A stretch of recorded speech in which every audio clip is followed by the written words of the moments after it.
Climate change is an anthropocentric system, which anthropocentric is a human-centered system. Humans have been putting a lot of CO2 and a lot of greenhouse gases into the atmosphere, and with that comes the fact that the Earth is warming. It has increased by a certain number of centigrade, and will continue to do so if we don't do something about it. The moral aspect of it is that the ideas behind climate change, for people who don't believe in it, is the idea that I'm fine, it's the rest of the world's problem, which is a very self-centered viewpoint.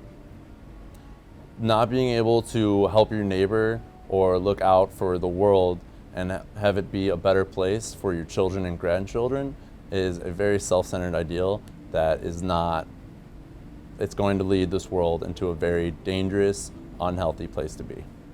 And it is people and organizations like this one that help to not only fix that problem, but inspire more people to get involved.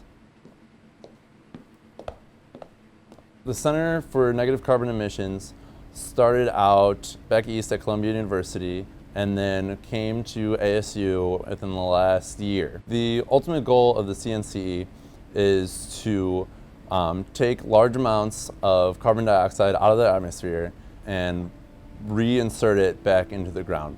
Both of my parents are extreme environmentalists. I've been yelled at for not recycling since I was born. Using a bunch of different home remedies to clean things and how to cook things and not being wasteful has always been implicated, and I always just thought it was the norm until I started going to school and realizing how wasteful everything is and actually getting rather upset about it, that the world is so wasteful. And one of the most influential things that happened is just going to school and being like, hey, you shouldn't do that, that hurts other people, and people going, so. It's a very upsetting, annoying concept that people don't like taking responsibility for. All right, this is our first demonstrational piece. This is Seymour. Seymour started out a lot smaller than he is now.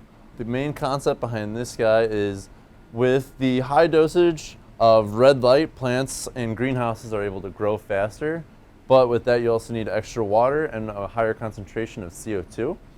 With our Shutterbox program, and with taking CO2 emissions out of the air, one of the main issues is, okay, once it's out of the air, what do you do with it? The main concept that we want to do is to be able to condense it and send it back underground, where it originally started as coal or oil. But another thing that can be done is to give high concentrations to greenhouses. Carbon emission and climate change has become a huge political issue as well as a global issue. So the whole world's starting to get involved, and our company and organization is at the forefront of new technology. This is the prototype for what we are building.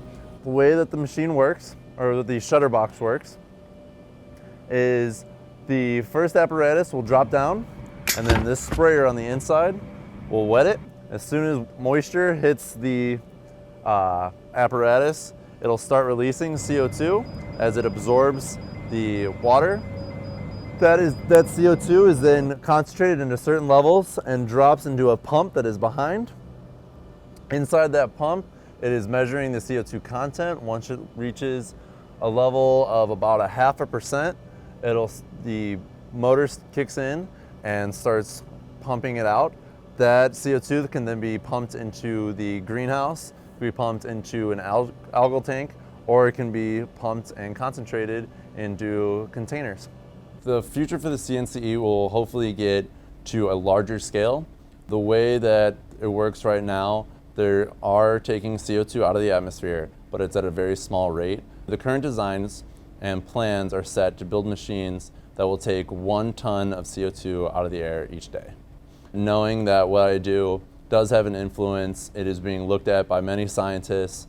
It is a brand new concept, but it is one that is expanding quickly. It does help with a bunch of different moral aspects, and it does give a sense of pride to know that what you are doing, even in a lab as an undergrad student, has an impact on the entire world. Air pollution.